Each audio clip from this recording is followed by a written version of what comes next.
बार की बात है। एक गांव में राजू और रवि नाम के दो आइसक्रीम व्यापारी अगल बगल के घरों में रहा करते थे। राजू बहुत सरल और अच्छा इंसान है। वह गरीब था, इस कारण एक छोटा आइसक्रीम ट्रॉली चलाकर अपना जीवन बिताता था। रवि घमंड और ईर्ष्या स्वभाव का था। राजू के उस छोटे ट्रक को देखकर उसका मजाक उड़ाता था। हर दिन सुबह राजू और रवि आइसक्रीम बेचने अलग अलग रास्ते में जाते थे। स्कूल का समय होते ही दोनों वहां पहुंचते थे। स्कूल के सारे बच्चे राजू के पास ही आकर आइसक्रीम खरीदते थे। रवि का आइसक्रीम ट्रॉली तो बहुत सुंदर और बड़ी थी, लेकिन कोई भी रवि के पास आकर आइसक्रीम नहीं खरीदता। उतने में एक गरीब लड़का रवि के पास आकर कुछ खाने के लिए मांगता है। रवि उससे चिढ़कर वहां से चले जाने को कहता है। बच्चा बहुत दुखी हो गया, एक बेंच पर बैठकर भूख से रोने लगा। राजू को उस बच्चे की ऐसी हालत देखकर अपनी बचपन याद आई।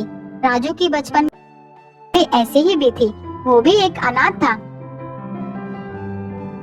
राजू बच्चे के पास गया, उसे आइसक्रीम देकर खाने को कहा। पूछा, छोटू तुम्हारा नाम क्या है? तेरे कोई नहीं है क्या? बच्चा उदास होकर कहा, मैं अनाथ हूँ, आप मेरा नाम छोटू ही समझ लीजिए। राजू बोला, बेटा मैं तुम्हारा देखभाल करूँगा, तुम्हारी हर जरूरत को मैं पूरा करूँगा, स्कूल भी भेजूंगा, क्या तुम मेरे साथ चलोगे? छोटू बहुत खुश होकर राजू के साथ चला। इसी बीच में राजू अपने ट्रॉली का बात ही भूल गया। गर्मी की वजह से सारा आइसक्रीम पिघल गई। अब राजू भी कुछ नहीं कर सकता। उदास होकर छोटू को भी अपने साथ लेकर घर चला गया।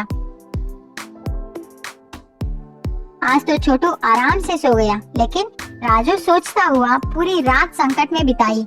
अगले दिन सुबह रोज की तरह राजू आइसक्रीम बेचने अपनी ट्रॉली को लेकर तैयार हो गया। छोटू से कहा, घर वापस आते समय मैं तुम्हारे लिए जरूरत चीजें लेकर आऊंगा। ऐसे कहकर राजू सोचता हुआ वहाँ से निकल पड़ा। राजू को रास्ते में एक मुनि नजर आए। राजू मुनि के पास जाकर प्रणाम किया। मुनि ने राजू से पूछा, क्या समस्या है? राजू बोला, मैं अपने इस छोटे गाड़ी से अब तक जीवन चला रहा हूँ, लेकिन अब तो मुझे एक बालक का भी ख्याल रखनी है। मुझे कुछ समझ में नहीं आ रहा है कि मैं उसके सारे जरूरतों को कैसे पूरी करूँ। आप ही इस समस्या का परिष्कार कीजिए। मुनि ने कहा, मैं सब समझ गया, मैं तुझे एक बड़ा जादुई आइसक्रीम ट्रॉली दे रहा हूँ, अब यही तुम्हारी समस्याओं को संभालेगी। राजू खुशी से मुनि को धन्यवाद करके उस ट्रॉली को लेकर चला गया।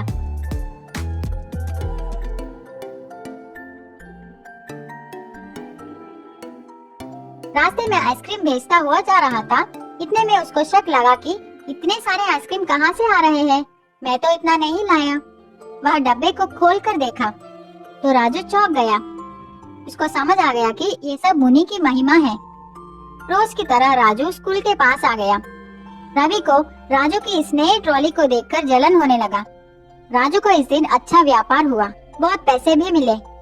उन पैसों से राजू छोटू के लिए नए बैग, पुस्तक, कपड़े खरीदकर घर लौटा।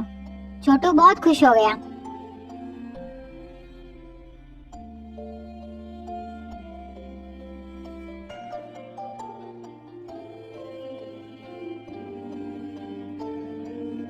अगले दिन राजू छोटू को अपने साथ लेकर स्कूल पहुंचा।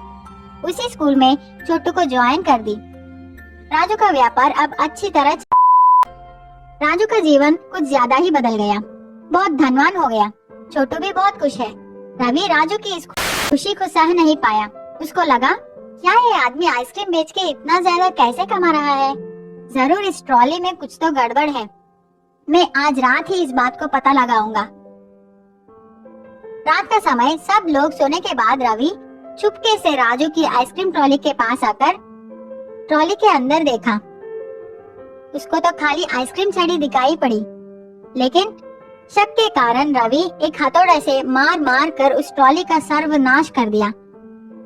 रवि को लगा कि कोई जाग गया है। वह तुरंत वहाँ से भाग गया। अगले दिन सुबह उठकर घर से बाहर आकर देखा तो वह चौंक गया। उसकी ट्रॉली तो टूट गई थी। रवि राजू की ट्रॉली को देखा, वह तो ठीक है। रवि अपना सर पकड़कर रोने लगा।